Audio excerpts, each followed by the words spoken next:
এই ভূখণ্ড সাক্ষী হয়েছিল এমন কিছু ভূমিকম্পের যা বদলে দিয়েছিল এই অঞ্চলের মানচিত্র। সমুদ্রের তল থেকে জেগে উঠেছিল সেন্ট মার্টিন দ্বীপ, বদলে গিয়েছিল ব্রহ্মপুত্রের গতিপথ। বাংলাদেশের ইতিহাসের এমন 5টি ভয়ঙ্কর ভূমিকম্পের কথা জানাবো আজকের স্টার এক্সপ্লেন্সে।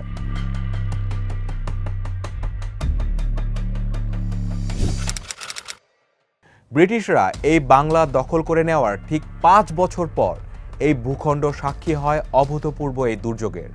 সেন্ট মার্টিনস বলতে যে দ্বীপটি আমরা চিনি, 1762 সালের আগে তার কোনো অস্তিত্বই ছিল না। সে বছরে তৎকালীন আরাকান কেঁপে ওঠে এক ভয়াবহ ভূমিকম্পে। রিক্টার স্কেলে পরবর্তীতে যার মাত্রা পাওয়া গিয়েছিল 8.5।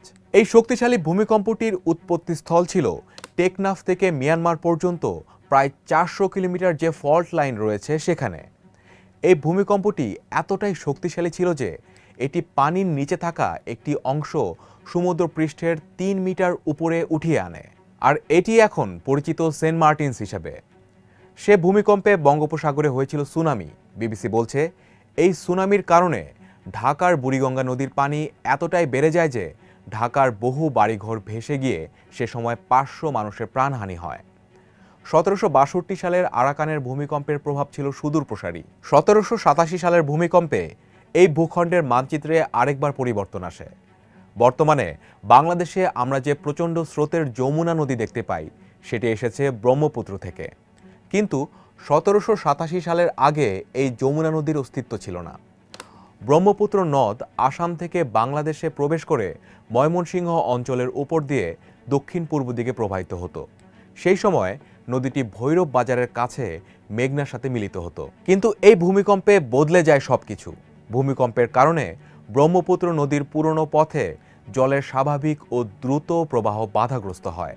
ফলে তখন নদীর পানি বেছে নেয় নতুন পথ, তৈরি হয় বর্তমান যমুনা নদী। 1885 সাল ইন্ডিয়ান ন্যাশনাল কংগ্রেসের জন্ম বছর। সে বছর ক্যালেন্ডারের 14 জুলাই পালিত হয়েছিল ঈদ উল ফিতর। মুসলমানদের আনন্দের দিন হওয়া সত্ত্বেও এ দেশের মানুষের উৎসবের আমেজ নিমেষেই রূপ নিয়েছিল বিষাদে। রিক্টার স্কেলে 7 মাত্রার ভূমিকম্পে কেঁপে ওঠে পুরো অঞ্চল, যার উৎপত্তিস্থল ছিল মানিকগঞ্জের সাটুরিয়া। বিবিসি বাংলা বলছে অবকাঠামোগত ব্যাপক ক্ষয়ক্ষতি হয়েছিল এই বাংলা আর্থকোয়েকে। এই ভূখণ্ড ছাড়িয়ে শক্তিশালী বাংলা আর্থকোয়েক ভারতের সিকিম, বিহার, মণিপুর এবং মিয়ানমারেও প্রচণ্ড কম্পনের সৃষ্টি করেছিল। বিবিসি বাংলা বলছে ঢাকা, বগুড়া, ময়মনসিংহ, শেরপুর এবং পাবনায় প্রাণহানির খবর পাওয়া গিয়েছিল। এই ভূমিকম্পের ঠিক 12 বছর পর 1897 সালে দেখা দেয় আরেকটি ভূমিকম্পের। এবারের উৎপত্তিস্থল মেঘালয়ের শিলং। রিক্টার স্কেলে যার মাত্রা ছিল 8.2। বিবিসি বাংলা বলছে এই ভূমিকম্পে মেঘালয়, সিলেট, ময়মনসিংহ, ঢাকায় 1500-র বেশি মানুষ প্রাণ হারায়। বিবিসি বাংলা আরও বলছে এই ভূমিকম্প এতটাই ভয়াবহ ছিল যে ইংরেজরা প্রাণ ভয়ে তাঁবু টানিয়ে বসবাস শুরু করে। অনেকে নৌকাতেও ছিলেন কয়েক মাস। এই ভূমিকম্পটি গ্রেট ইন্ডিয়ান আর্থকোয়েক নামে পরিচিত।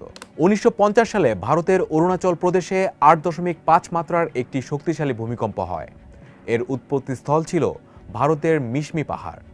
এই ভূমিকম্পে ভারতের 4000-এর বেশি মানুষের প্রাণ যায়।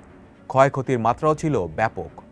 কম্পন অনুভূত হয় বাংলাদেশের বিভিন্ন এলাকায়, কিন্তু এই ভূমিকম্পের ফলে বাংলাদেশে উল্লেখযোগ্য ক্ষয়ক্ষতি হয়নি। বাংলাদেশের মাটির নিচে ভারতীয়, ইউরেশীয় ও বার্মা এই 3টি টেকটনিক প্লেট মিলিত হয়েছে, যার ফলে এই অঞ্চলে আগে যেমন দেখা দিয়েছে ভয়াবহ ভূমিকম্প, তেমনি বিশেষজ্ঞদের মতে সামনেও দেখা দিতে পারে বড় মাত্রার ভূমিকম্প। তাই এখনই উচিত আমাদের সতর্ক হওয়া এবং প্রয়োজনীয় ব্যবস্থা গ্রহণ করা।